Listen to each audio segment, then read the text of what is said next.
சமகால அரசியல் பொருளாதார நிலைமைகளை ஆராய்கின்ற இலங்கையினுடைய முக்கியமான நபர்களோடு உரையாடுகின்ற ஒரு களமாக இருக்கின்ற ஆதவனின் சமர்க்களம் நிகழ்ச்சியோடு மீண்டும் உங்கள் அனைவரையும் சந்திப்பதில் மிக மகிழ்ச்சி.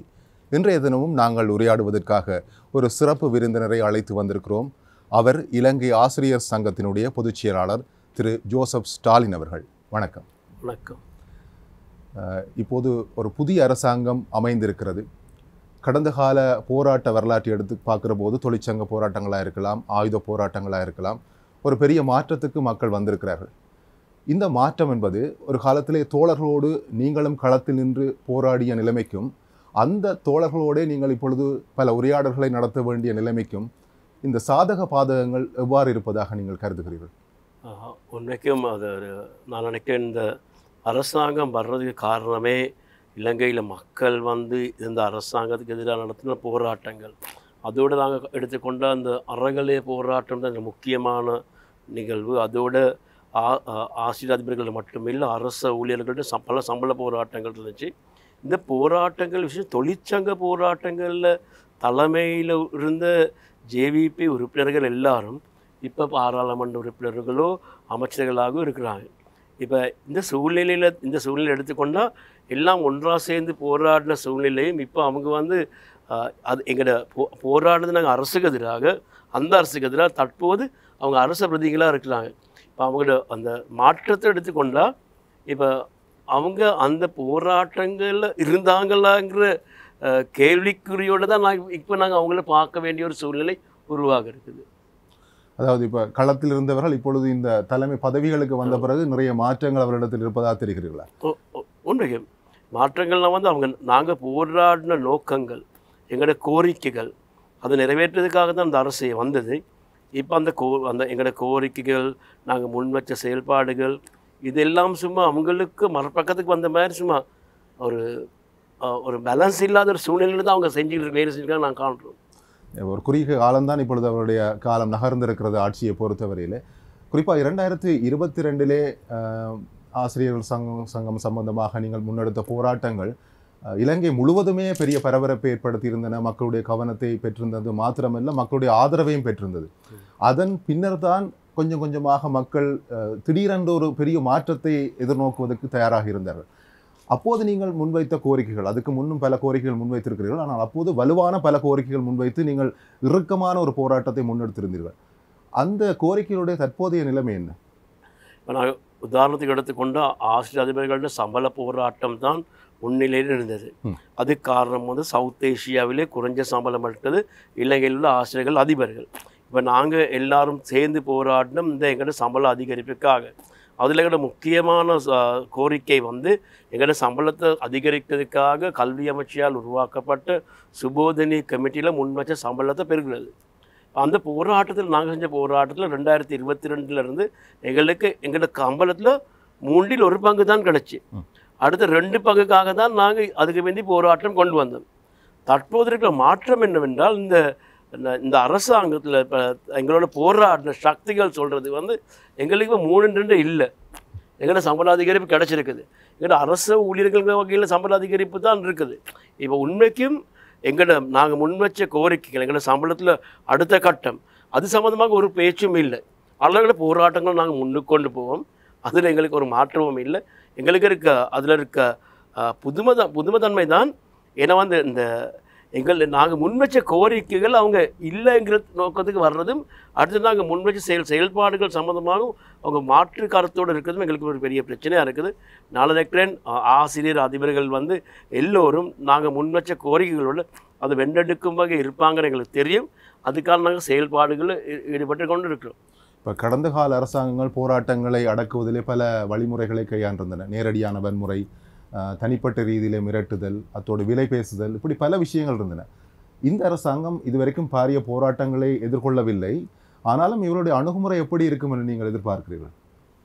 இப்போ நாங்கள் உதாரணத்துக்கு எடுத்துக்கொண்டால், நாங்கள் இப்போ விசேஷமாக அந்த பயங்கரவாத தடுப்பு சட்டத்தை எடுக்க சொல்லி பல போராட்டங்கள் செஞ்சோம். அப்போ அதில் ஜேவிபியும் என்பிபியும் இருந்தது. இப்போ அதுக்கு பயங்கரவாத தடுப்பு சட்டத்தை எடுக்கிறது சம்பந்தமாக ஒரு கதையும் இல்லை. அடுத்த எங்களை ஓஎஸ்ஏ எடுத்துக்கொண்டா, என்னது அந்த கருத்து சுதந்திரம் சம்பந்தமாக எடுத்துக்கொண்ட அந்த ஆக்டை கூட நடைமுறைப்படுத்துகிற சூழ்நிலை இருக்குது. இப்போ இதுக்கெல்லாம் அதோடு நாங்கள் கொண்டு வர்ற இந்த போராட்டங்கள் சம்பந்தமாக நான் நினைக்கிறேன் அடக்குமுறை எதிர்காலத்தில் வரும். ஆனாலும் தற்போது அவங்க செய்கிறது வந்து சரியான பேச்சுவார்த்தைகள் இல்லை. உண்மைக்கும் பல மாற்றங்கள் இருக்குது அந்த செயல்பாடுகளில். அதோடு இப்போ நாங்கள் நினைக்கிறோம் இப்போ எல்லா அரசாங்கம் மாதிரி வரும்னு நாங்கள் நினைக்கிற காரணம் வந்து ஏனைய அரசாங்கங்கள் கொண்டு வந்த அந்த செயல்பாடுகள் தான் இங்கே முன்னுக்கு கொண்டு போகிறாங்க. அதனால செயல்பாட்டில் மாற்றங்கள் இல்லை. அதனால எதிர்ப்பும் வந்துக்கிட்டே இருக்கும். அந்த எதிர்ப்பு நாங்கள் கோட்டாபய ராஜபக்ச அரசுக்கு எதிர்த்தவங்க. ஆனால் இதே மாதிரி இந்த அந்த அடக்குமுறைக்கும் நாங்கள் முகம் கொடுத்தவங்க. அதனால் எங்களுக்கு இது ஒரு பெரிய பிரச்சனை இல்லை. நான் நினைக்கிறேன் இவங்க சட்டங்களை மாற்றாமல் இருக்கிறதுக்கு காரணம் வந்து எதிர்காலத்தை பாவிக்கிறதுக்காகிற சந்தேகம் எங்கள்கிட்ட இருக்குது. இப்போ நேரடியாக நீங்கள் பேச்சுவார்த்தைகள் அரசு தரப்போடு கடந்த காலங்களிலும் ஈடுபட்டிருக்கிறீர்கள், இப்பொழுதும் ஈடுபட்டு வருகிறீர்கள் தெரிகிறது. அந்த அணுகுமுறையில் தான் மாற்றம் இருக்குதா? இப்போ அந்த காலத்தில் நேரடியாக சில விஷயங்களை சொல்லியிருப்பார், சில முடியும் என்று சொல்லப்பட்டிருக்கும், சில முடியாது என்று சொல்லப்பட்டிருக்கும், சிலற்றை எதிர்காலத்திலே பார்க்கலாம் என்று சொல்லப்பட்டிருக்கும். இந்த அரசாங்கம் என்ன சொல்கிறது? எங்களுக்கு காலம் இன்னும் தேவைப்படுகிறதுன்னு சொல்கிறதா அல்லது அதே பிடியிலே இருக்கிறதா? இல்லை, அவங்களுக்கும் இவங்களுக்கு இருக்கிற மாற்றம் வந்து இவங்களோட பேசக்குள்ள இவங்களுக்கு எல்லாம் தெரியும். இவங்க சொல்ல எல்லாம் எங்களுக்கு எல்லாம் தெரியும். உன்னைக்கும் நான் நினைக்கிறேன் அந்த அந்த அதுக்கு வந்து அவதானத்தை கொடுக்கறது கொஞ்சம் பத்தாது நினைக்கிறேன். இப்போ நாங்கள் உதாரணத்துக்கு எடுத்துக்கொண்டால் கல்வி அமைச்சர். இப்போ கல்வி அமைச்சர் நாங்கள் பேசக்குள்ள மட்டும்தான் எல்லாம் எனக்கு தெரியும், பார்த்தா எல்லாம் தெரியும். ஆனால் பிரச்சனைக்கு தீர்வு இல்லை. அதுதான் ஏனே அரசாங்கம் ஒரு செவிமடித்து அவங்க கொஞ்சம் செயல்படுறாங்க. இவங்க பேச கேட்குற மாதிரி நாங்கள் காண்றது இல்லை. அது உண்மைக்கும் சொல்ல வேண்டிய ஒரு காரணம். இப்போ நீங்கள் கடந்த அரசாங்கங்களுடைய செயற்பாடுகளை தான் இவர்களும் முன்னெடுப்பதாக சொல்லியிருந்தார்கள். பொதுவாக ஒரு இடதுசாரி பின்னணியிலிருந்து வந்த அரசாங்கம் என்று நாங்கள் ஒரு பொதுப்படையாக சொல்லலாம். இந்த அரசாங்கத்தை பொறுத்து உள்ளுக்குள்ளே பல மாற்றங்கள் இருந்தாலும் கூட இப்போ அண்மைய நாட்களில் பார்க்குற போது கடந்த காலங்களை விட இலங்கையின் தலைநகர பகுதிகளிலே இந்த நகரமயமாக்குதல், அதுபோல் பெருநிறுவனங்களுக்கான இடங்களை ஒதுக்கி கொடுத்தல், அரச காணிகளை கொடுத்தல், காலகாலமாக இங்கே வாழ்ந்து கொண்டிருக்கக்கூடிய மக்களை அகற்றிவிட்டு பெரிய கட்டிடங்களை அமைத்தல் போன்றவை இன்னும் கொஞ்சம் தீவிரமாக இருப்பதாக தெரியுது. கடந்த கால ப்ரொஜெக்டுகள் தான் முன்னெடுக்கப்படுகின்றன இருந்தாலும் கூட இந்த அரசாங்கம் அது தொடர்பில் எந்த விதமான கரிசனையும் காட்டாது போல தெரிகிறது. அது உண்மை. இப்போ நாங்கள் எடுத்துக்கொண்டால் சில தீர்மானங்கள் எடுத்தாலும் கடந்த ரணில் விக்ரமசிங்க அரசாங்கம், கோட்டாபய ராஜபக்ச அரசாங்கம் அந்த தீர்மானங்களை நடைமுறைப்படுத்தக்குள்ள அதற்கு பாரிய எதிர்ப்புகள் வந்தது. அந்த எதிர்ப்புகளை முன்னுக்கு நின்றது வந்து ஜேவிபி தான். இப்போ இருக்கிற பிரச்சனை தான் வந்து ரணில் விக்ரமசிங்கக்கும் கோட்டாபய ராஜபக்சக்கும் அப்பால் போயிட்டு இவங்க அந்த செயல்பாடுகளை முன்னெடுக்கிறது தான் இப்போ இருக்கிற புதிய பார்வை கிடையாது. வந்து அவங்க செயல்படுறது அப்படி தான். இப்போ என்ன வந்து இப்போ சில கல்வி எடுத்துக்கொண்டாலும் ஏனைய துறைகள் எடுத்துக்கொண்டாலும் அந்த அரசாங்கங்களுக்கு செய்ய முடியாதெல்லாம் செய்கிறாங்க. இப்போ நாங்கள் இதை காண்ற மாதிரி இப்போ ஐஎம்எஃப் பட்ச கண்டிஷனில் சில இதுகள் இந்த அரசாங்கத்துக்கு செய்யலாம் போயிட்டு வந்து அப்படி பாரிய எதிர்ப்பு. எலெக்ஷன் போர்டு எடுத்துக்கொண்டால் அது நல்ல ஒரு உதாரணம். சரி, அவை அந்த தொழிற்சங்க தலைவர்கள் இப்போ போயிட்டு அந்த செயல்பாடு நடைமுறைப்படுத்துறதுக்கு மாறி இருக்கிறாங்க. மாறி அந்த அவங்களுக்கும் மேலே போயிட்டு அந்த வேலையை செய்யலாம். அது நான் நினைக்கிறேன் அது ஒரு பெரிய எங்களோட சேர்ந்து இந்த செயல்பாடுகளுக்கு எதிரான இந்த சக்திகள் இப்போ அரசா மாறி இப்போ அவங்க அந்த அரசாங்கங்களுக்கு பார்க்க தீவிரமாக அந்த செயல்பாடுகள் இறங்குறது வந்து நாங்கள் வன்மையாக கண்டிக்கிற ஒரு செயல்பாடாக தான் இருக்குது.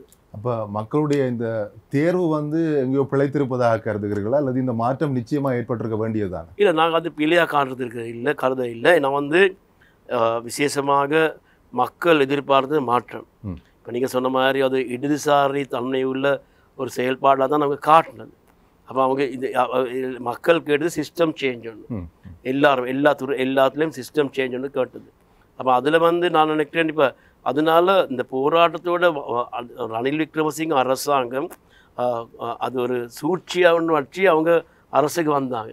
ஆனால் அதோட மக்களுக்கு அவசியமாக மக்களின் ஒரு அரசாங்கம் உருவாக்குறதுக்கு அவங்க நினைச்சாங்க. அனுரகுமார் திசாநாயக்கு வாக்களித்து இந்த என்பிபிக்கு வாக்களித்து அவங்க வந்து நான் நினைக்கிறேன் பெரிய ஒரு பவர் ஒன்று அவங்களுக்கு கொடுத்துருக்குறாங்க. அவங்க வந்து புதிய மாற்றுப்பயணம் போவாங்கன்ட்டு.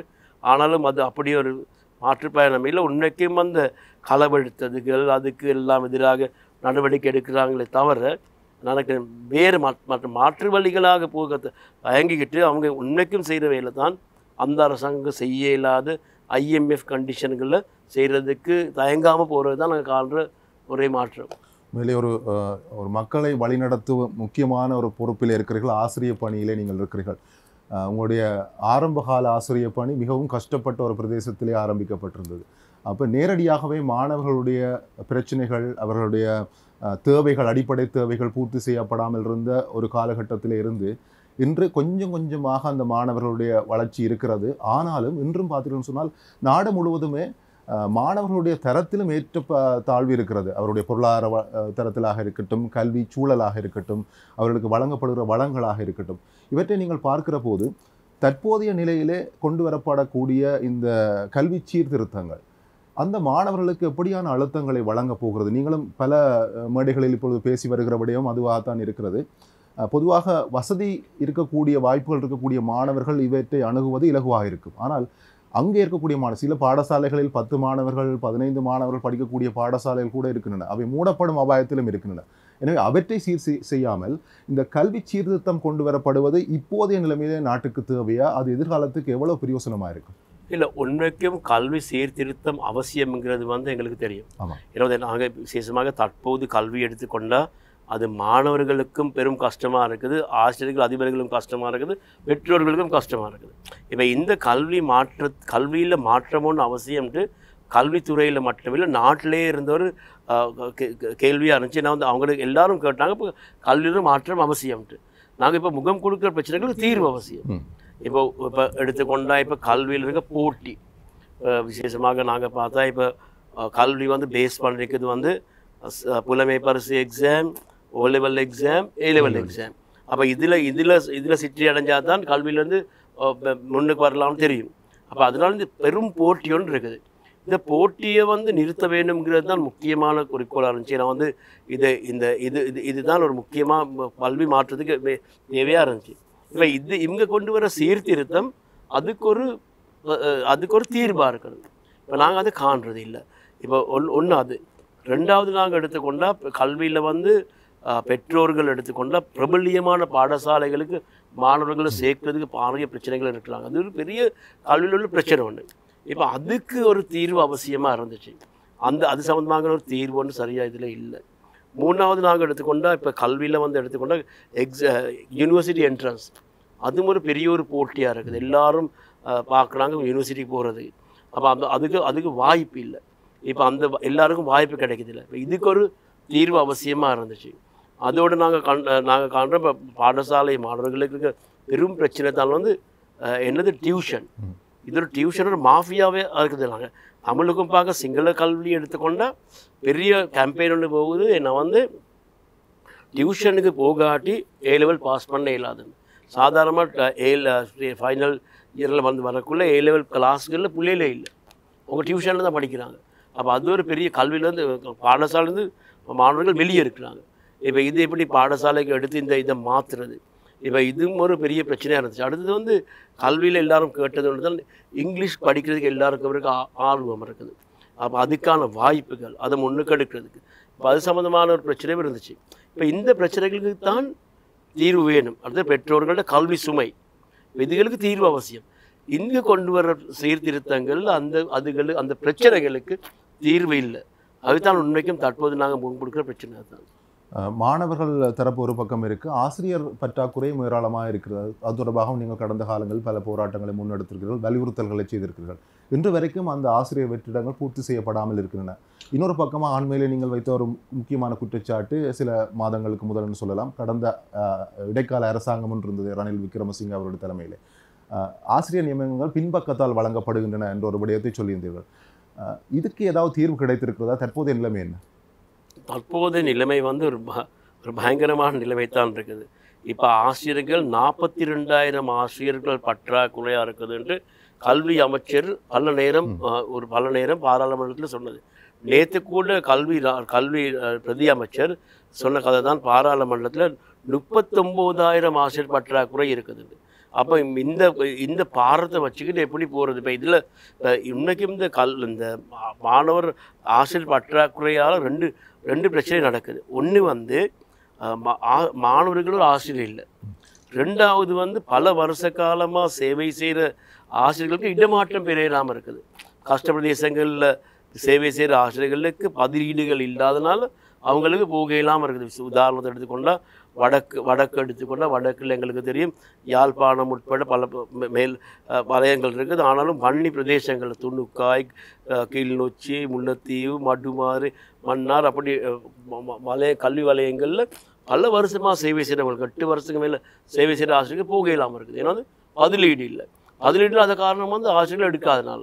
இதனால் இந்த பிரச்சனைகளுக்கு தீர்வு வேணும். அப்போ இந்த அரசாங்கம் முதலாவது இந்த இப்போ நாங்கள் கண்ட பாராளுமன்றத்தில் வரவு செலவு திட்டத்து நேரம் அன்றகுமார திசாநாயக்க ஜனாதிபதி சொன்ன கதை தான். நாங்கள் 25,000 அரசு ஊழியர்கள் நாங்கள் இந்த வருஷம் எடுப்போம். இப்போ 25,000 அரசு ஊழியர்கள் எடுக்கக்குள்ள 42,000 வெற்றிடங்கள் கல்வித்துறையில் இருக்குது.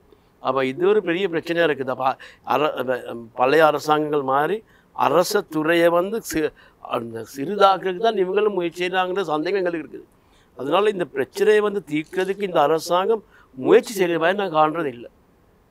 அதனால் பிரச்சனை. அதனால் இந்த ஆசிரியர் பற்றாக்குறை நிரப்புறதுக்கான செயல்பாடுகளில் அதை பற்றி பேசுறது மட்டும். விசேஷமாக உங்களுக்கு தெரியும் வன்னி பிரதேசங்களில் கல்வி எடுத்துக்கொண்டால் துணுக்காய் மாதிரி கல்வி வலயங்களில் சயின்ஸ் டீச்சர்ஸ் இல்லை, மேக்ஸ் டீச்சர்ஸ் இல்லை, A-லெவலுக்கு சயின்ஸ் மேக்ஸ் செய்கிறதுக்கு பாடசாலைகள் இல்லை. இப்போ இது ஒரு பெரிய ஒரு பிரச்சனையாக இருக்குது. இப்போ இதுகளுக்கு தான் தீர்ப்பு அவசியம். உண்மைக்கும் அதுக்கான ஆசிரியர்கள் எடுக்கணும், வளங்களை கொடுக்கணும். அதுக்கு செய்த மாதிரி நாங்கள் காண்றது இல்லை. நீங்கள் சொன்னது போல் தனியார் கல்வி நிறுவனங்களுக்கான இன்னும் பெரு வாய்ப்பை இந்த அரசாங்கம் ஏற்படுத்தி கொடுப்பது போல தான் தெரிகிறது இல்லையா?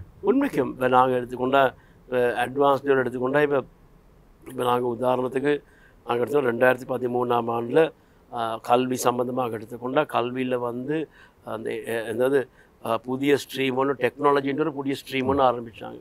இப்போ ஆரம்பித்து 6 பாடங்களுக்கு மேலே அறிமுகப்படுத்தினாங்க. இப்போ அதுக்கான ஆசிரியர்கள் இல்லை. இப்போ புதிய அந்த டெக்னாலஜி ஸ்ட்ரீமில் போகக்குள்ள பிள்ளைகளுக்கு எக்ஸாம் டீச்சர்ஸ் இல்லை. அதனால அவங்களுக்கு என்ன கற்பித்தலுக்கு டீச்சர்ஸ் இல்லை. அதனால அவங்களுக்கு டியூஷன் பார்க்க வந்திருக்குது. டியூஷன் பார்க்கறது தான் உருவாகி இருக்குது. இப்போ இந்த பிரச்சனைகளுக்கு தீர்வு அவசியங்கிறத நாங்கள் சொல்கிறோம். அதுக்கு தீர்வு ஆசிரியர்கள் எடுத்து ஆசிரியர்களை பாடசாலைகள் நியமனம் கொடுக்கணும். அதுதான் அவசியமான செயல்பாடு. இப்போ இந்த விடயங்களிலே உங்களுடைய சங்கத்தினதோ அல்லது ஆசிரியர் ஏனைய தொழிற்சங்கங்கள் போன்றவற்றினுடைய அல்லது ஆசிரியர் அமைப்புகளுடைய ஆலோசனை இந்த அரசு பெறுகிறதா இல்லை தன்னிச்சையான முடிவுகளை எடுப்பதா தெரிகிறதா? கல்வி சீர்திருத்தம் சம்பந்தமாக எடுத்தால் இப்போ எங்களுக்கு தெரியும் ஒரு ஆசிரியர் தினம்னு ஒன்று கொண்டாடுவாங்க. அது கொண்டாடுறது அக்டோபர் மாதம் 5ஆம் தேதி. இப்போ நாங்கள் இப்போ உதாரணத்துக்கு நாங்கள் எடுத்துக்கொண்டால் 1966ஆம் ஆண்டு அக்டோபர் மாதம் 5ஆம் தேதி பாரிஸில் வச்சு இலங்கை உட்பட பல நாடுகள் சைன் பண்ணது ஒரு ஆசிரியர்கள்ட்ட அவங்களுக்கு கொடுக்க வேண்டிய கண்டிஷன்கள் 146. அப்போ அது சைன் பண்ண டேட் தான் 1966ஆம் ஆண்டு அக்டோபர் 5. அந்த டேட்டு தான் பாவிக்கிறது ஆசிரியர் தினம்ட்டு கொண்டாடுது. அதில் 75வது இதில் இருக்க காரணம் என்னதுன்னா கல்வித்துறை சம்பந்தமாகவோ ஏனைய செயல் மாற்றங்கள் சம்பந்தமாகவோ முதலாவது பேச வேண்டும் கல்வித்துறையில் இருக்கிற ஆசிரியர் அதிபர்களை பிரதிநிதித்துவப்படுத்த தொழிற்சங்கங்களோட. அரசாங்கம் யாரோட பேச இல்லையே. இந்த கல்வி சீர்திருத்தம் வரக்குள்ள எங்களோட பேச இல்லை. பேசுகிறது யாரோட? டியூஷன் மாஸ்டர்ஸோட. அப்போ அது எங்களோட பேசுகிறது பல எதிர்ப்புகள் இப்போ இந்த மாதம் 1ஆம் தேதி. அதுக்கு போனாலும் நாங்கள் கேட்ட கேள்விகளுக்கு பதிலும் இல்லை. நாங்களாம் எழுப்பி வந்துட்டோம். ஒரு சரியான ஒரு ஆவணம் இல்லாத கல்வி சீர்திருத்தத்தை எடுத்துக்கொண்டு நீங்கள் நாடு பூரா போகிறீங்க. எங்களுக்கும் ஒரு தினம் ஒரு ப்ரெசன்டேஷன் தான் இருக்குது. அந்த ப்ரெசன்டேஷனை தான் கொடுக்குறாங்க. அந்த ப்ரெசன்டேஷனை தான் கொடுக்குறாங்க. இப்போ இந்த சின்ன இதை எடுத்துக்கிட்டு எல்லா இடத்துலையும் போய்ட்டு இதை போடுறது இதுதான் கல்வி சீர்திருத்தம்னு சொல்கிறது. உண்மைக்கு இப்படி கல்வி மாற்றங்கள் ஒன்றும் இல்லை. கண்ணங்கிற ரிஃபார்ம்ஸ் எடுத்துக்கொண்டால் 1943ஆம் ஆண்டில் வரக்குள்ள 5 வருஷத்துக்கு மேலே அதை டிஸ்கஸ் பண்ணாங்க. இப்போ டிஸ்கஸ் பண்ணணும், மக்களோட கருத்துக்களை கேட்கணும். அப்படி இல்லாமல் பூரா செயல்பாடு தான் இருக்குது. அதனால் நாங்கள் சொன்னோம் தொழிற்சங்கங்களோட பேசுகிறது முக்கியமாக செய்ய வேண்டிய ஒரு செயல்பாடு. அரசு தன்னிச்சையாக செய்கிற செயல்பாடாக தான் தற்போது செயல்பாடுகள் எல்லாத்தையும் நாங்கள் காண்றது. ஆதவனின் சமர்க்களம் நிகழ்ச்சியோடு ஒரு சிறிய இடைவெளிக்கு பிறகு சந்திக்கிறோம். இன்று நம்மோடு கலந்துரையாடலுக்கு வந்திருக்கிறார் சிறப்பு அழைப்பாளராக இலங்கை ஆசிரியர் சங்கத்தினுடைய பொதுச் செயலாளர் திரு ஜோசப் ஸ்டாலின் அவர்கள். இலங்கையினுடைய புதிய கல்வி சீர்திருத்தங்கள் பற்றி பேசிக் கொண்டிருந்தோம். நீங்கள் குறிப்பிட்டீர்கள் அரசாங்கம் இப்படி ஒரு 4-5 காகிதங்களை பின் பண்ணிவிட்டு அதை கொடுத்து விட்டு இதுதான் சீர்திருத்தம்னு சொல்கிறேன்னு சொல்லி இந்த மாற்றங்கள் கடந்த இதுவரைக்கும் இருக்கக்கூடிய கல்வி கட்டமைப்பிலிருந்து எவ்வகையான மாற்றங்களை கொண்டு வர போகின்றன, அதில் இருக்கக்கூடிய உள்ளடக்கங்கள் பொருத்தமானவையாக இருக்கின்றன. இப்போ இந்த காலகட்டத்துக்கு பொருத்தமானவையோ இல்லையோ எதிர்கால சந்ததிக்கு அது பிரயோசனமாக இருக்கும்னு நினைக்கிறீங்களா? இல்லை, அது நாங்கள் சொல்கிற இப்போ அரசாங்கம் தற்போது கொண்டு வர கல்வி சீர்திருத்தம் எடுத்துக்கொண்டால் அது தற்போது என்பிபி அரசாங்கம் எலெக்ஷன் நேரம் கொடுத்த மேனிஃபெக்சர் கூட இல்லாத ஒன்று தான் கொடுக்குறாங்க. உண்மைக்கும் இது 1922-23 ஆண்டுகளில் விசேஷமாக கோட்டாபய ராஜபக்ச அரசில் கல்வி ராஜாங்க அமைச்சு ஒன்று இருந்துச்சு. விசேஷமாக என்னென்னா கல்வி சீர்திருத்தம் சம்பந்தமாக அதில் செயலாளராக இருந்தது டாக்டர் உபாலி சேதர். டாக்டர் உபாலி சேதரை தான் இந்த சீர்திருத்தம் எல்லாத்தையும் கொண்டு வந்தது. மாடியூல் சிஸ்டம், இந்த இந்த எல்லா இங்கே கொண்டு வர கல்வி மாற்றம். இப்போ அது சம்பந்தமாக அந்த அந்த அந்த உபாலி சேதரை கொண்டு வந்த ரிஃபார்ம்ஸ் சம்பந்தமாக அந்த அந்த ரிஃபார்ம்ஸ் எப்படி அது முன்னுக்கு போச்சா இல்லையான்ட்டு ஒரு ஆவணம் ஒன்று தயாரித்து தேசிய கல்வி நிறுவனம் ஒரு அறிக்கை வெளியிட்டாங்க. இதுதான் அந்த அறிக்கை. சரி, அந்த அறிக்கை வெளியிட்டது 2024 ஆகஸ்ட். சரி, அன்றகுமார ஜனாதிபதி 2024 செப்டம்பர். அப்போ அரசு வறுக்கும்போது கொண்டு வந்த இந்த கல்வி சீர்திருத்தம் தான் தற்போது இந்த அரசாங்கம் கொண்டு வர்றாங்க. இது புதுசாக ஒன்றும் இல்லை. அடுத்தது இப்போ கல்வி ராஜாங்க அமைச்சராக இருந்தது இந்த ரிஃபார்ம்ஸ் கொண்டுறக்குள்ள சுசில் பிரேமச்சந்த். அவர் கல்வி அமைச்சியாக வந்த பிந்தி இதை நடைமுறைப்படுத்த இல்லை.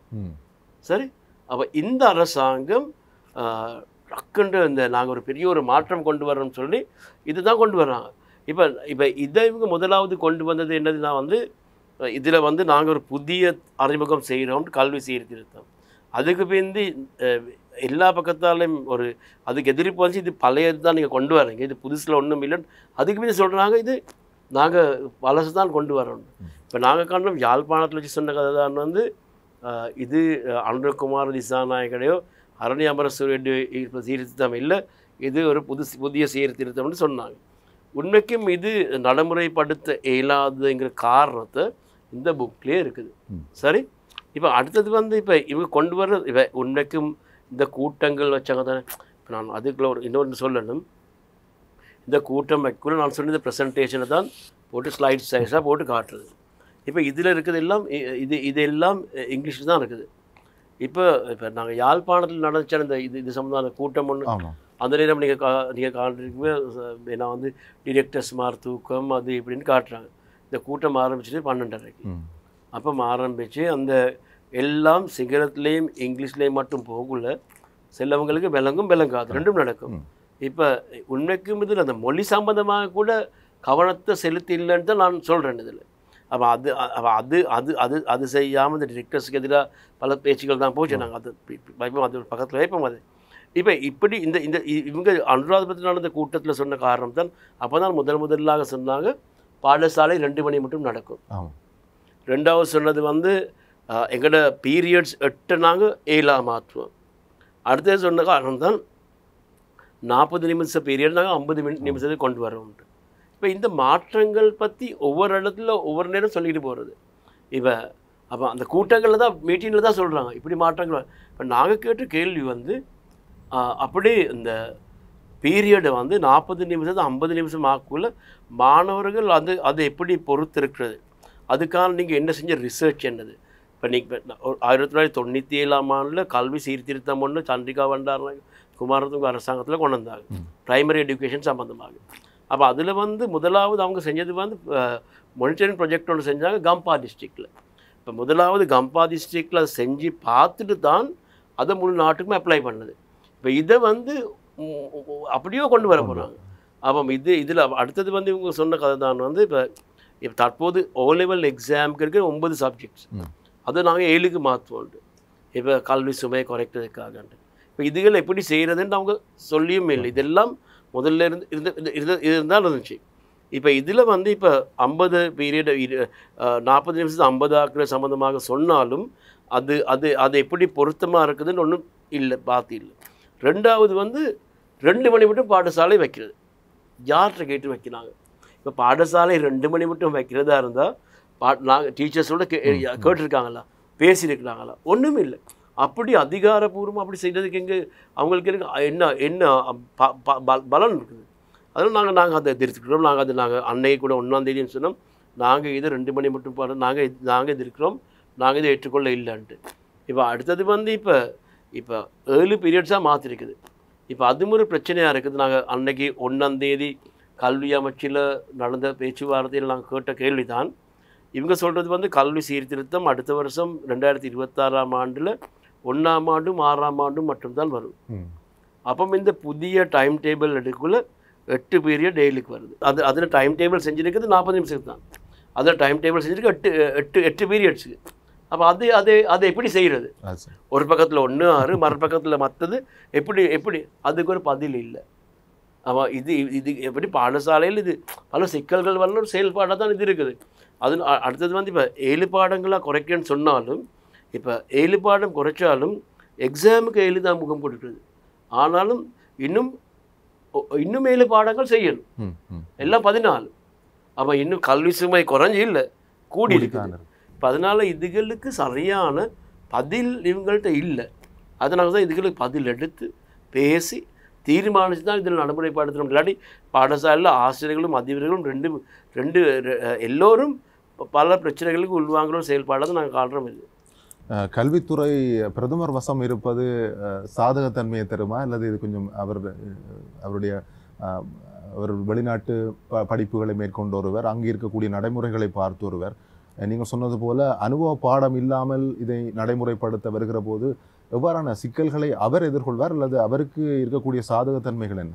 இல்லை, இப்போ நாங்கள் எடுத்துக்கொண்ட கல்வி, இப்போ நாங்கள் கல்வி எடுத்துக்கொண்ட ஜனாதிபதி சந்திரிகாருக்குள்ளேயும் கல்வி அமைச்சர் வந்தது ஜனாதிபதி சந்திரிகா தான்.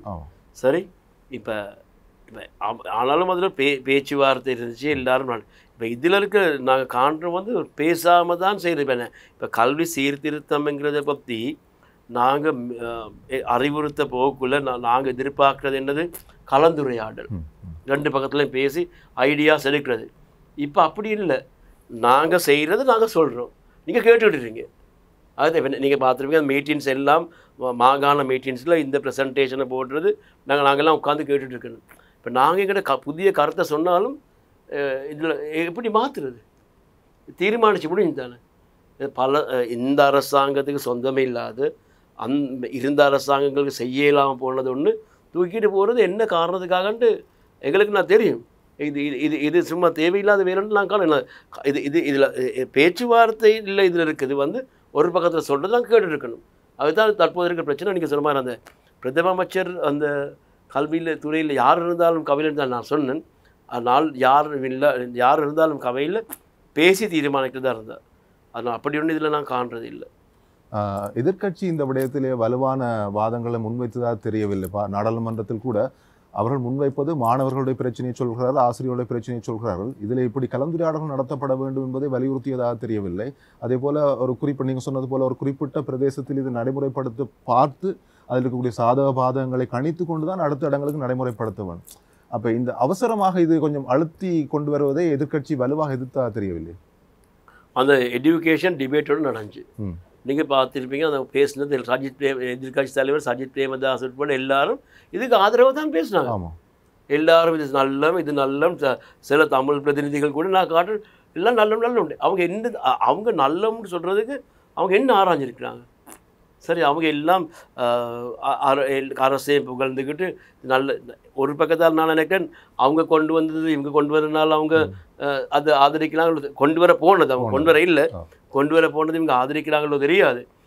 ஆனாலும் இப்போ அதுக்கு டிபேட்டுக்கு பிந்தி எதிர்கட்சி தலைவர் தலைமையில் ஒரு கூட்டத்துக்கு தொழிற்சங்கங்களை கூப்பிட்டாங்க. நாங்கள் போக இல்லை, நாங்கள் எங்கிட்ட எதிர்ப்பு தெரிவித்தோம். நீங்கள் அரசாங்கத்தோடு சேர்ந்து இதை ஆதரிச்சுட்டு இப்போ எங்களோட என்ன பேசுகிறீங்க? அரசு செயல்பாடு மாதிரி தான் அந்த செயல்பாடு. நாங்கள் அதை எதிர்ப்பு தெரிவித்தோம், நாங்கள் போகையும் இல்லை. இப்போ நாங்கள் சொன்னோம், அவங்களுக்கு ஒரு பொறுப்பு இருக்குது, எதிர்கட்சிகளுக்கு இதை பற்றி ஆராயிறதுக்கு. அவங்க அப்படி ஒரு ஆய்வு ஒன்றும் இல்லாமல் சும்மா வாய்க்கு வந்து சொல்ல மாதிரி தான் நாங்கள் காண்றது அவங்களோட செயல்பாடுகள்.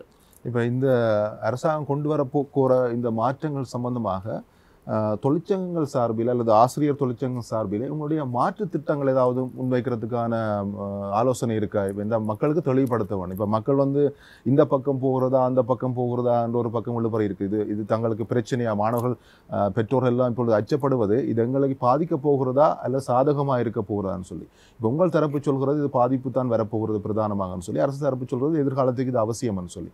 அப்போ இந்த குழப்பத்தை தீர்ப்பதற்கு உங்களுடைய பக்க நடவடிக்கைகள் என்ன? இல்லை இப்போ நாங்கள் மட்டுமே இல்லை, ஆசிரியர் அதிபர்கள் மட்டும் இல்லை, பல்கலைக்கழக விரிவுரையாளர்கள் சங்கம் கூட இது எதிர்க்கிறது. இது கல்வி சம்பந்தமாக இருக்கிற விசேஷமாக கல்வியில் முக்கியத்துவம் கொடுக்குற சில செயல்பாட்டாளர்கள் கூட இதை எதிர்க்கிறதாக பேசுகிறாங்க, முன் வந்து பேசுகிறாங்க. இதை நடைமுறைப்படுத்தினா பிரச்சனை ஆகும்ட்டு. இப்போ எல்லாரும் சொல்கிறது ஒரு கதை இருக்குது.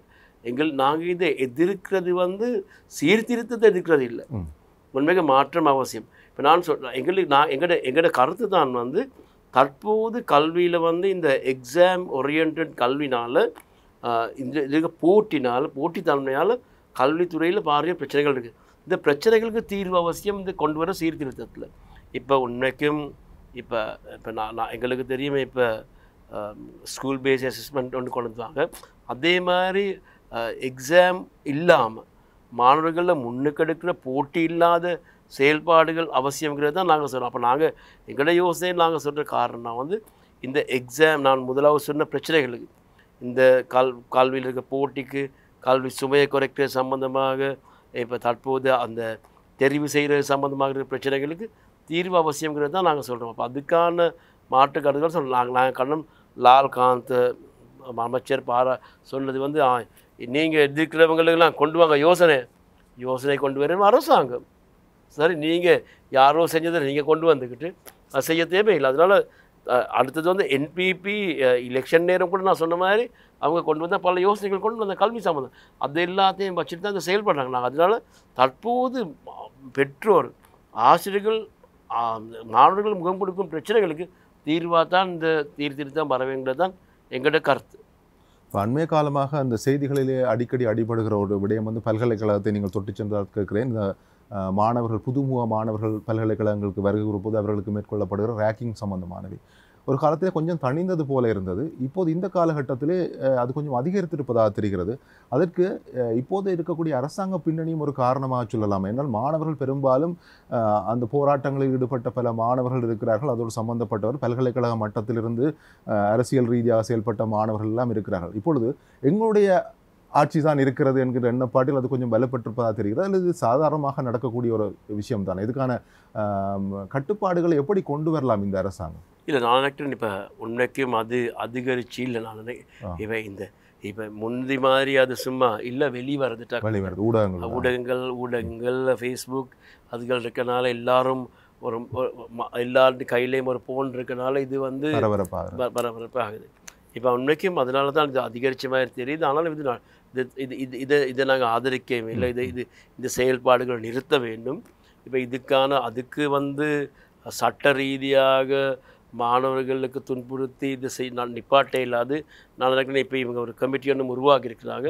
நான் நினைக்கிறேன் இப்போ ஸ்டூடெண்ட் மூவ்மெண்ட் எடுத்துக்கொண்ட அவங்க கூட அதுக்கு ஆதரிக்கிறது இல்லைன்னு தான் எல்லாரும் சொல்கிறாங்க.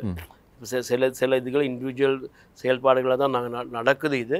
இப்போ இதுக்கு எதிராக சமூகத்தில் ஒரு கருத்து ஒன்று வந்தால் நான் நினைக்கிறேன் இன்னும் இதை நிப்பாட்டுறதுக்கான செயல்படலாம் தான் நாங்கள் நினைக்கிறோம்.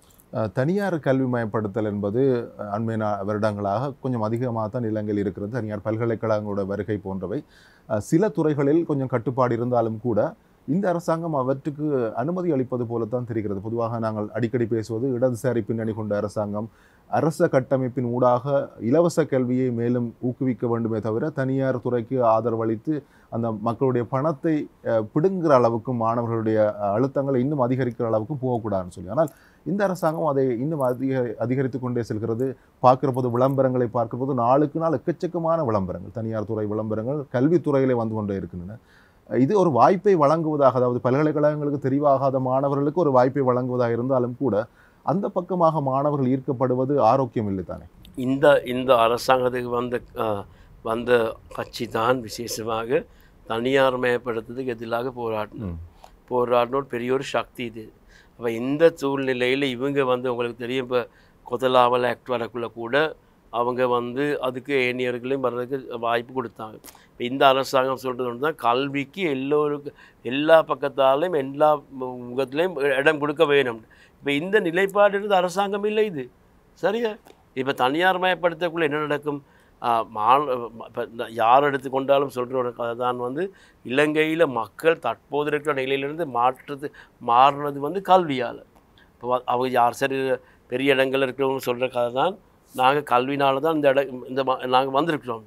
அப்போ இந்த கல்வியை வந்து காசு இருக்கிறவங்களுக்கு மட்டும் அதுக்கு வாய்ப்பு வந்தால், அப்போ சாதாரண மக்களுக்கு அந்த வாய்ப்பு இல்லாமல் போகும். அதனால நாங்கள் தனியார் மயப்படுறதுக்கு எதிராக தான் இந்த அரசாங்கம்.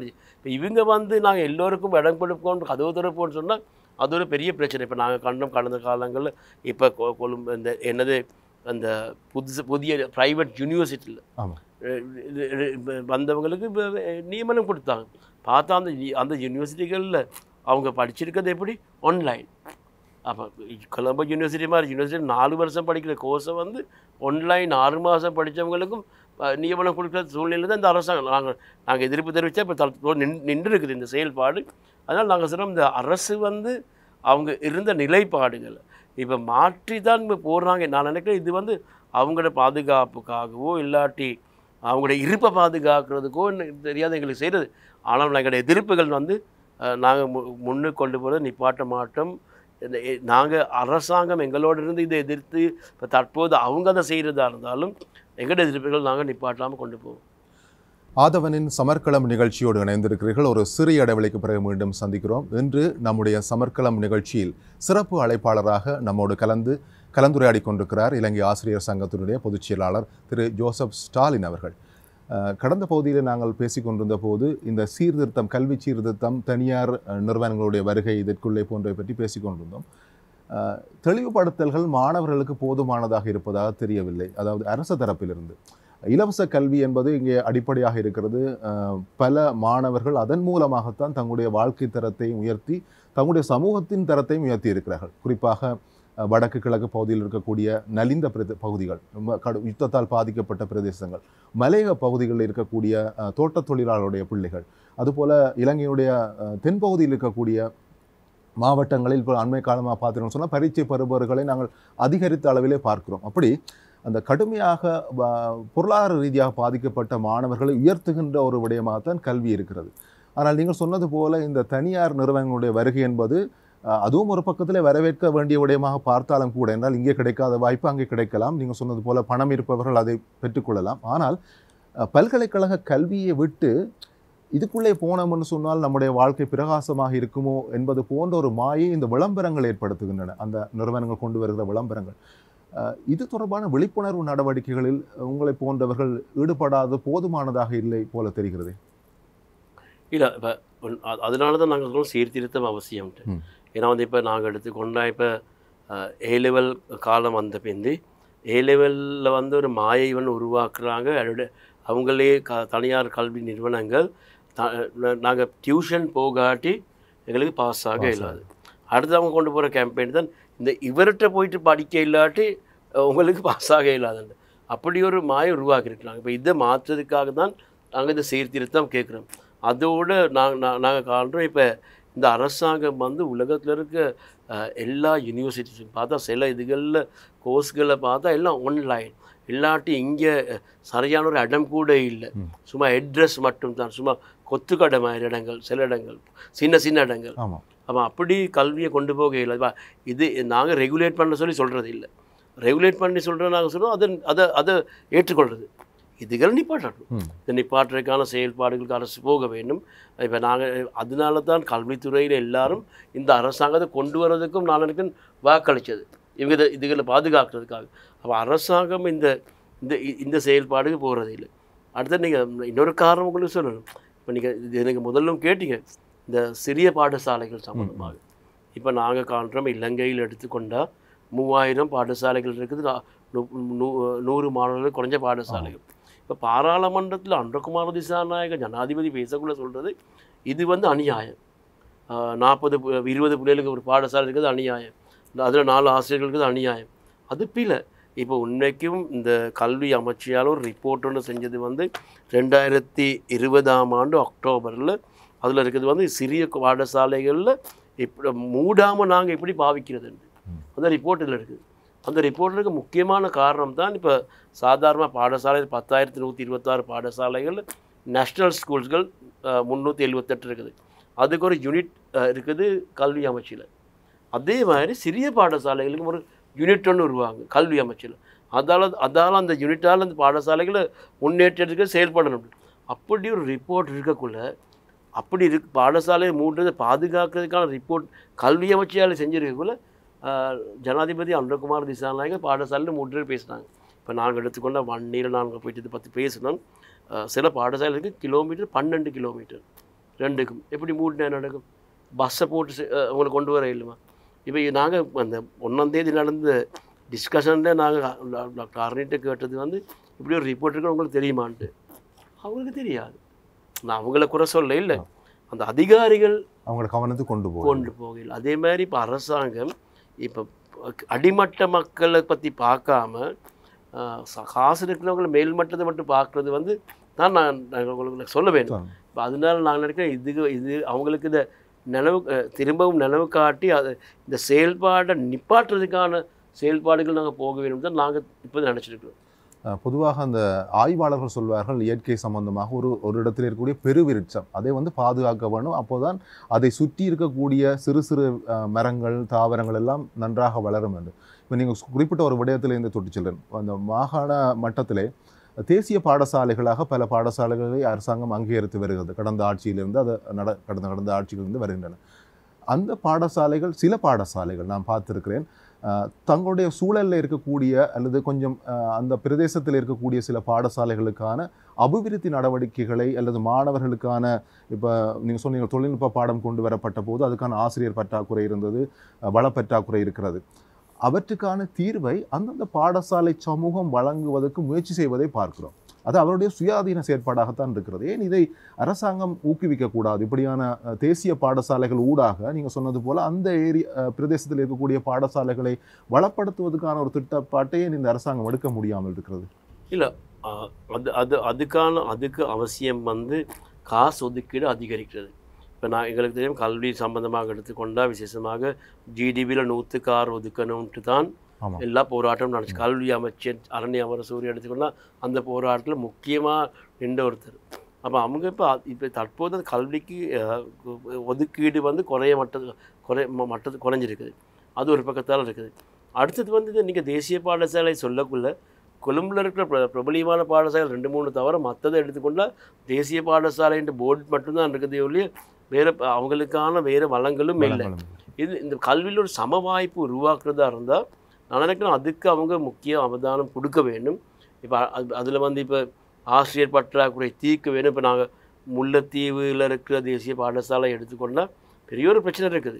அவங்களுக்கு ஆசிரியர்கள் இல்லை, வளங்கள் இல்லை. நான் அந்த ஸ்கூலுக்கு போகணும் நான் கண்ணன் அதுக்கு அந்த என்னது ஒரு ஒச்சர் கூட இல்லை. அந்த பெரிய ஒரு ஏக்கர் கணக்கில் இருக்குது, ஒச்சர் கூட இல்லை அந்த ஸ்கூலில். எப்படி செய்கிறது? அடுத்தது நாங்கள் மல்லாவி எடுத்துக்கொண்டால் மல்லாவி சென்ட்ரல் காலேஜ் எடுத்துக்கொண்டால் அதுவும் ஒரு தேசிய பாடசாலை. இப்போ அதில் கூட ஆசிரியர் பற்றாக்குறை இருக்குது. இப்போ அங்கே வேலை செய்கிற ஆசிரியர்கள் எடுத்துக்கொண்டால் நாளைக்கு 2 பேரை தவிர மற்ற எல்லாம் வெளி மாவட்டத்துலேருந்து வந்திருக்காங்க. அவங்களுக்கான பலங்கள் ஒன்றும் இல்லை, அவங்களுக்கு ஃபெசிலிட்டிஸ் அதை ஒன்றும் கொடுத்து இல்லை. இப்போ இதே மாதிரி இப்போ தேசிய பாடசாலையில் ஒரு பக்கத்தில் இப்படி பிரச்சனை இருக்குது. அதனால அரசாங்கம் எல்லா பாடசாலையும் சமமாக வந்து முன்னேற்றத்துக்கான செயல்பாடுக்கு தான் போக வேண்டும். இப்போ 1943ஆம் ஆண்டு வந்து கண்ணங்கிற சீர்திருத்தத்தில் சொன்ன அவங்க கொண்டு வந்தது யோசனை தான் கல்வியில் சம வாய்ப்பு எல்லாருக்கும். ஆனால் எங்கே சம வாய்ப்பு இருக்குது? சம வாய்ப்பு இல்லையே. அதனால் அப்படி ஒன்று உருவாக்குறது நாங்கள் எவ்வளோ வருஷமாக நாங்கள் செய்யாமல் இருக்கிறோம். அதனால் அதுக்கான அரசு செயல்பட வேண்டும் தான் நாங்கள் நினைக்கிறோம். சம வாய்ப்பு என்பதை தொழிற்சங்கங்கள் தான் காலகாலமாக கோரி வருகின்றன. இடதுசாரி கொள்கையில் உள்ளவர்களும் அதை பற்றி பல விஷயங்களை பேசியிருக்கிறார்கள். உங்களுடைய தந்தையாரை பொறுத்தவரையில் அவருடைய காலத்திலிருந்து அதுக்கான போராட்டங்கள் பல முன்னெடுக்கப்பட்ட வரலாறுலாம் நாங்கள் படித்து தெரிந்து கொண்டிருக்கிறோம். அவர்கள் ஒரு கனவு கண்டிருப்பார்கள், இப்படி ஒரு நாடு எங்களுக்கு வேண்டும் என்று சொல்லி. அதைத்தானே நீங்களும் அதை தொடர்கிறீர்கள். இந்த அரசாங்கத்தின் மக்கள் வைத்திருக்கக்கூடிய நம்பிக்கையானது அதுக்கான ஒரு சிறிய வாய்ப்பை அல்லது அதுக்கான ஒரு வழியை திறப்பதாக நீங்கள் கருதுகிறீர்களா? அடுத்து வரக்கூடிய அரசாங்கங்கள் எப்படி அமையும்? மக்களுடைய எதிர்பார்ப்பு இப்பொழுது ஒரு புள்ளியில நிற்கிறது. அந்த புள்ளியிலிருந்து அடுத்த ஒரு அபிவிருத்தி வருமா? அல்லது மீண்டும் அப்படி ஒரு காலகட்டத்துக்கு நாங்கள் திரும்பக்கூடிய வாய்ப்பு இந்த அரசாங்கம் அதுக்கான வாய்ப்பை கொடுத்து கொண்டிருப்பதாக கருதுகிறீர்களா? இல்லை, இப்போ இந்த அரசாங்கத்துக்கு தான் அப்படி செய்யலாம். ஏன்னா வந்து இப்போ இந்த அரசாங்கத்தை எடுத்துக்கொண்டால் பாராளுமன்ற உறுப்பினர் நாங்கள் வந்திருக்கிறது அநேகமான பேர் பார்த்தா நாங்கள் சாதாரண மக்களோடு இருந்த பிரதிநிதிகள். ஆமாம், மக்களோடு இருந்தவங்க. இவங்களுக்கு மக்களின் பிரச்சனை தெரியாமல் இல்லை. அநேகமான தொழிற்சங்க தலைவர்கள் இருக்கிறாங்க. ஆசிரியர் அதிபர்கள் மட்டும் 23 பேருக்கு மேலே இருக்கிறாங்க சார் இந்த பாராளுமன்றத்தில். இப்போ எல்லாம் சாதாரணமாக மக்களோடு இருந்தவங்க. ஆனால் அவங்க போயிட்டு செய்கிறது வேற ஒரு வேலை. இது வந்து மக்களின் எதிர்பார்ப்பு வந்து நீங்கள் சொன்ன மாதிரி இந்த மாற்றத்தை மக்களின் அரசாங்கமாக வர்றதுக்கு தான் எல்லாம் ஒன்று வந்தது தான் எல்லோரும் எதிர்பார்த்தாங்க. ஆனால் இப்போ நடைமுறையில் இவங்க வந்து ஒரு பக்கத்தால் IMF சொல்கிறது தான் செஞ்சுட்டு போகிறாங்க. இப்போ அப்படி ஒரு பயணம் தான் இவங்க போடுறாங்க. இது ஒரு பெரிய பிரச்சனையாக இருக்குது. நான் நினைக்கிறேன் அதோட விசேஷமாக வடகிழக்கு மக்கள் எடுத்துக்கொண்டால் வடகிழக்கு மக்கள் இந்த அரசாங்கம் மூலம் வடகிழக்கு மக்கள் இந்த தற்போது இருக்க அரசியல் பிரச்சனைகள் அவங்க தமிழ் மக்களின் தேசிய பிரச்சனை சம்பந்தமாகவோ அரசியல் கைதிகள் சம்பந்தமாகவோ இல்லாட்டி ஏனைய அவங்க முகம் கொடுக்குற பிரச்சனைகள் சம்பந்தமாகவோ ஒரு தீர்ப்பும் செய்கிற மாதிரி இல்லை. இப்போ அதே மாதிரி மலையக பிரதேசங்களில் மக்கள் எவ்வளோ பிரதிநிதிகள் வந்திருக்காங்க. சாதாரண தொண்டமானுக்கு எதிராக தான் வந்தாங்க. அது நல்ல ஒரு மக்கள் வாக்களிச்சது. ஏன் மக்களுக்கு தேவை தற்போது இருந்த இந்த முதலாளித்துவ செயல்பாடை நொறுக்கி மாற்றி எடுக்குது. அது நடக்குதா? அதுதான் இப்போ கேள்விக்குறியாக இருக்குது. இப்போ அந்த கேள்வியை தான் எல்லோரும் மக்களும் கொஞ்சம் கொஞ்சமாக கேட்க ஆரம்பித்திருப்பதாக தெரிகிறது. அதாவது நாங்கள் ஒரு மாற்றத்தை கொண்டு வர யோசித்தோம், ஆனால் முதல் இருந்தவர்கள் கூட அவ்வளவு ஊழல் செய்தாலும் ஏதாவது செய்தார்கள் எங்களுக்கு என்று சொல்லக்கூடிய ஒரு நிலைமை வருகிறது தானே. இது ஒரு நல்ல நிலைமை. இந்த நாட்டை பொறுத்த வரையில் அது ஆரோக்கியமானதாக தெரியவில்லை. என்றால் மக்கள் அப்படி ஒரு சிந்தனைக்கு வந்து மீண்டும் அந்த ஊழல்வாதிகளை ஆட்சி கொண்டு வரக்கூடிய ஒரு நிலைமை ஏற்படுமாக இருந்தால் அதில் பாதாளத்துக்கு மீண்டும் போகக்கூடிய வாய்ப்பு தான் எங்களுக்கு ஏற்பட போகிறது. உண்மைக்கும் அந்த இந்த ஐடியாலஜி பிழை மக்கள் மத்தியில். ஏன்னா வந்து நாங்கள் இவங்க ஊழல் செஞ்சாலும் நல்லதும் செஞ்சாங்களே.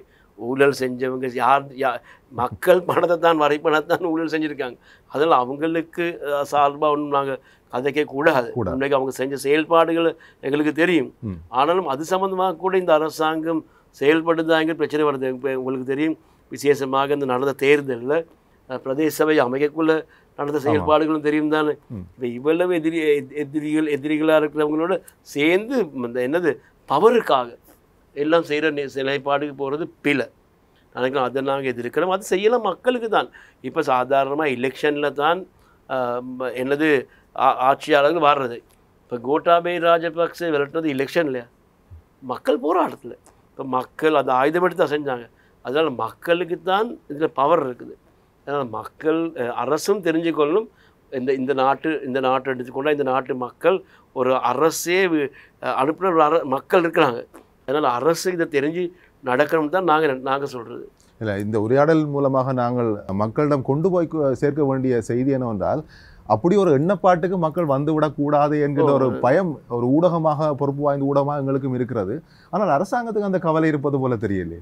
இவ கோட்டாபய ராஜபக்சம் அப்படி தான் இருந்தார்.